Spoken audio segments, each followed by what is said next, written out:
Ya pasó la manca paraguaya en la tarde del lunes, en un ratito venimos con el punchi, pero bueno, todavía nos quedan por supuesto entrevistas y oídas, entre tanta música también, por supuesto información, cuestiones que tienen que ver con nuestra universidad o con otro tipo de cuestiones también, siempre referido, bueno, en lo que tenga que ver por supuesto con la cultura, con el arte y con un montón de cuestiones más. Bueno, de eso tiene que ver un poco los amigos del rock, no solamente música que se produce por acá, por la región, por la nación, sino bueno, también, por supuesto, mechado con agenda cultural y otras cuestiones, como este caso, por ejemplo, que estamos comunicados con Maximiliano Marente, sociólogo, investigador del CONICET y docente del UNSAN, uno de los coordinadores del proyecto Censo Diversidad. Y bueno, para charlar justamente acerca de este primer relevamiento nacional de condiciones de vida, de la diversidad sexual y genérica. Un gustazo, Maximiliano, ¿cómo andás? Buenas tardes. Bienvenido. Hola, buenas tardes. Muchas gracias. Muy Un bien. gusto saludarles. Maxi, bueno, comentanos cuáles son bueno, los primeros números que se pueden ver después de este primer relevamiento. Se hizo a nivel federal, comentanos un poquito. Sí, se trató efectivamente de es un relevamiento sobre condiciones de vida de la población LGBT+, o de la diversidad sexual y genérica, y es en rigor de verdad es una encuesta, que nosotros le decíamos una encuesta pretenciosa, ¿no? Una encuesta que pretendía llegar a censo, y al mismo tiempo una encuesta que pretende ser la primera en una serie de relevamientos de este estilo, ¿no? En ese sentido es la primera vez que se hace algo así a nivel Argentina y a nivel federal, y la verdad que hemos tenido muy buena respuesta de parte de la población, y un poco los datos de los cuales les vamos a contar tiene que ver con que no es una muestra probabilística, ¿sí? En el sentido que por lo general cuando se hace una encuesta se establece una muestra representativa que nos permite trazar algunas ideas de cómo es esa población, ¿no? En el caso de esta población, como se la llama habitualmente poblaciones escondidas, no tenemos esos datos, no es que sabemos que la población es así, entonces hacemos un muestreo probabilístico a priori. Entonces, en ese sentido, los resultados no son probabilísticos, pero de todos modos, la cantidad, la magnitud de respuestas que recibimos, que fueron más de 15.000 casos de todo el país, de las distintas provincias, de distintas ciudades, incluso de ciudades pequeñas, que también eso es algo que a veces es difícil de captar a partir de encuestas. Hemos tenido una buena respuesta. Y bueno, con respecto ¿Esperaban esta respuesta, Maximiliano? Mira, incluso los más optimistas dentro del proyecto, porque somos una red grande de trabajo, además de profesionales que hemos trabajado en este relevamiento, que tiene incluso otras líneas de acción, no solamente la encuesta, ni siquiera los más optimistas visualizábamos que íbamos a tener tantas respuestas. Así que estamos súper contentes, alegres con los resultados y felices de poder estar haciendo esto, ¿no? Está bueno. ¿Y algún dato también que los sorprendiera o no? Sí, efectivamente, digamos, hay algunas cuestiones que llaman la atención, o sea, en el sentido de que, por ejemplo, con respecto a las identidades sexogenéricas, las identificaciones, nosotros ahí hicimos había una serie de preguntas, había algunas que eran las preguntas cómo te identificás otro, y la gente podía responder de esa manera, pero bueno, por ejemplo, el 35% se identificó como gay o con una categoría similar, y algo que llamó la atención, o sea, les decían así 15%, pero también llamó la atención, que es algo que es una tendencia a nivel mundial, un gran porcentaje de personas bisexuales, en especial de mujeres bisexuales, que habitualmente eran quienes menos respondían las encuestas, o quienes no decían que se identificaban como bisexuales, y está habiendo un proceso de visibilización bisexual, que es una tendencia a nivel global, y que esto también se refleja, o sea, 18,2% de las personas se identificaron como bisexuales, mujeres bisexuales, ¿no? Y después con respecto, por ejemplo, a la cantidad o la distribución por región, la verdad es que en un momento estábamos todo el tiempo trabajando si estábamos llegando bien a distintos lugares y demás, y veíamos que había tendencias similares a la población general del país, ¿no? Con una gran concentración en el área metropolitana de Buenos Aires, casi un tercio de la población que vive acá, digamos a nivel nacional, y entonces esas tendencias más o menos eran similares, y eso también nos dejó con cierta tranquilidad que estábamos llegando a los distintos lugares. Después con respecto, por ejemplo, digamos, porque las condiciones de vida o el objetivo de este relevamiento tenía que ver con analizar esas condiciones de vida, que sabemos que para quienes formamos parte del colectivo LGBT se presentan diferentes obstáculos o diferentes cuestiones que van a trabar o van a morigerar esas condiciones de vida, ¿no? Y en ese sentido, gran parte de las preguntas tenían que ver con lo laboral, por ejemplo, con lo educativo, con el acceso a la salud. Y en el caso de lo referido al trabajo, gran parte de la población, o sea, las tasas de actividad, o sea, la cantidad también de empleados, de ocupación, es alta o es similar en términos más o menos generales a la población total. Sí se nota efectivamente que las mujeres travestis y trans, y identidades no binarias y varones trans, tienen niveles de desempleo, de desocupación un poco más alto que la media, que eso también da cuenta efectivamente de cuáles son los obstáculos que tienen estas identidades para insertarse en el mercado de trabajo, y a su vez, y no es casual, estas identidades son las que reportaron mayores niveles de discriminación o incluso de despidos o no contratación en el trabajo. Que va todo de la mano, Maximiliano, ¿no? Efectivamente. Estaba viendo acá uno de los datos: mayor nivel educativo, pero peores condiciones de vida. Efectivamente, sí. La población LGBTI+, también es una tendencia a nivel global, muestra mayores niveles educativos. Ahí en el caso de varones gays eso es todavía mucho más alto, más alto que la media, que la población media, pero eso no necesariamente se sufrió, por ejemplo, de depresión, que sufrió de estrés, que sufrió de ansiedad en los últimos 12 meses, o sea, en el último año han sufrido estas cuestiones. Y efectivamente, nuevamente, con el caso de los varones trans, esos niveles son más altos, pero que siguen siendo altos y siguen siendo llamativos, ¿no?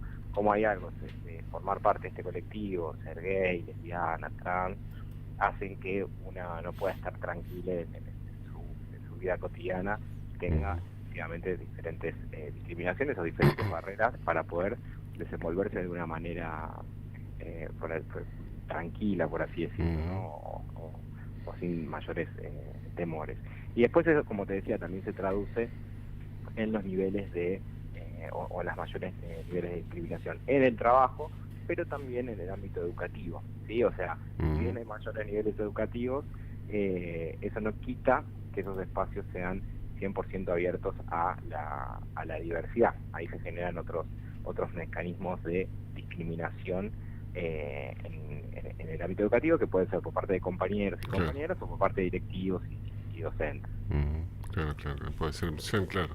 Y dentro de las edades de las personas que respondieron, ¿es variado, Maximiliano, más o menos? Bien, con respecto a las edades, efectivamente hay una mayor tendencia a ser una población relativamente joven, dependiendo de las identidades o las identificaciones. Por ejemplo, en el caso de no binarias y varones trans suelen ser más jóvenes quienes respondían, en el caso de varones gays un poco más grandes, pero es cierto que hay una mayor tendencia a quienes respondieron estas encuestas a ser más jóvenes y ubicarse sobre todo hasta los 45 años, ¿no? Dependiendo también, como te digo, las identidades y demás. Ahora, eso también nosotros estuvimos difundiendo y tratando de llegar a diferentes lugares, a población adulta mayor, y que ahí también hay algunas hipótesis que se pueden hacer, ¿no? Por un lado es una población que tiene menos acceso a internet para responder esto, es solamente esa cuestión, porque esto se respondía de manera online, era virtual y autoadministrado, o puede ser que también tengan menos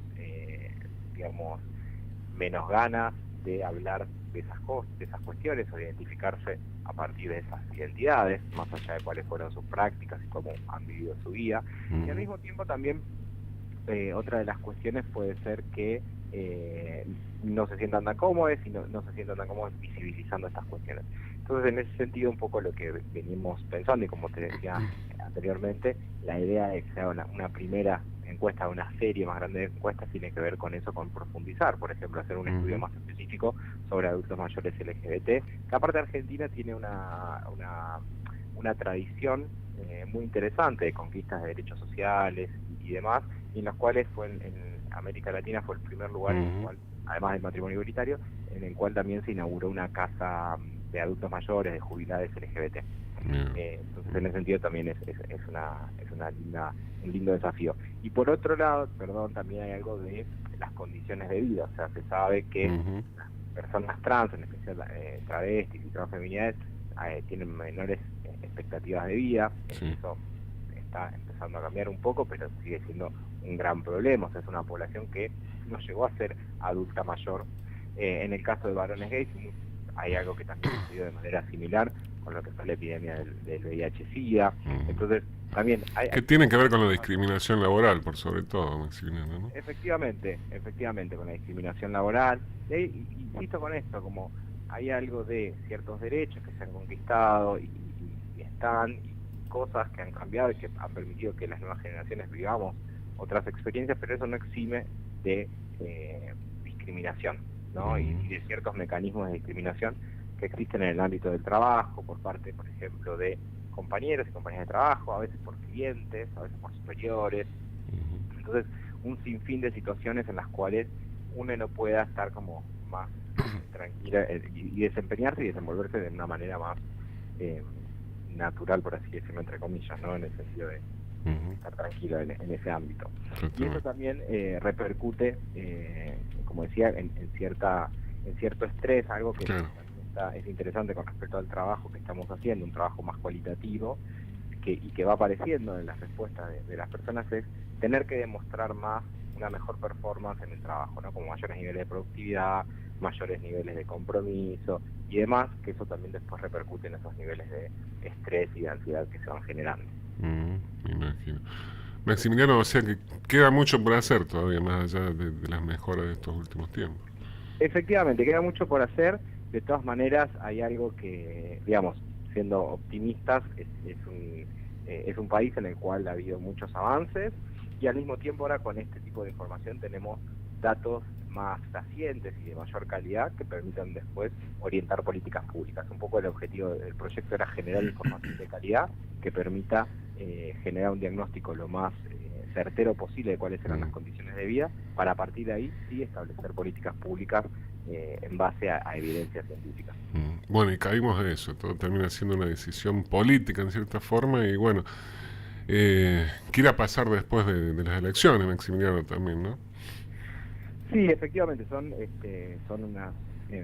son preguntas abiertas y que atraviesan la cuestión de la diversidad. De todas maneras, algo que es nuevamente para destacar del caso de Argentina a lo largo y ancho del país, es la cantidad de organizaciones LGBT o que bregan por los derechos LGBT, y en ese sentido hay algo de ser conscientes de que todas las conquistas también se lograron a partir justamente de esas luchas que se han dado, y esos movimientos van a seguir estando y se van a seguir reconfigurando, sea el escenario que sea.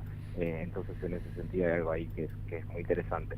Y nosotros un poco también lo que decimos, ahora estamos trabajando un poco en el procesamiento de los datos, que todavía queda un montón de trabajo por hacer, pero queríamos contar un poco estos primeros resultados, estos resultados preliminares, para que ya se vayan conociendo, para que se vayan viendo, porque al mismo tiempo tenemos un compromiso democrático de la ciencia de contar las cosas que estamos haciendo, que venimos haciendo, y durante todo este año que estuvimos con este proyecto, era un poco, bueno, cuando estén los primeros resultados los vamos a estar difundiendo, y bueno, justo se dio en este contexto de las movilizaciones del orgullo en distintas ciudades del país. El sábado pasado fue la de Buenos Aires, pero en otros lugares se están haciendo en esta fecha. Totalmente. Maximiliano, un gustazo por el tiempo, por toda la información, por el trabajo que están haciendo, y bueno, estamos acá para cuando lo necesiten, estamos acá. Buenísimo, muchas gracias por el espacio, y cuando tengamos el cuadernillo con la difusión más de todos los datos y mejores análisis, o más en profundidad, se los vamos a estar enviando. Gracias, Maximiliano, buen día. Abrazo de gol. Hasta luego. Maximiliano Marente, sociólogo e investigador del CONICET y docente de Lonzano, uno de los coordinadores del proyecto Censo y Diversidad, charlando acerca de este primer relevamiento nacional de condiciones de vida de la diversidad sexual y genérica. Amigos y amigas, pausa y se viene el punchi. ¿Le parece, compañero? Me recontraparece, amigo.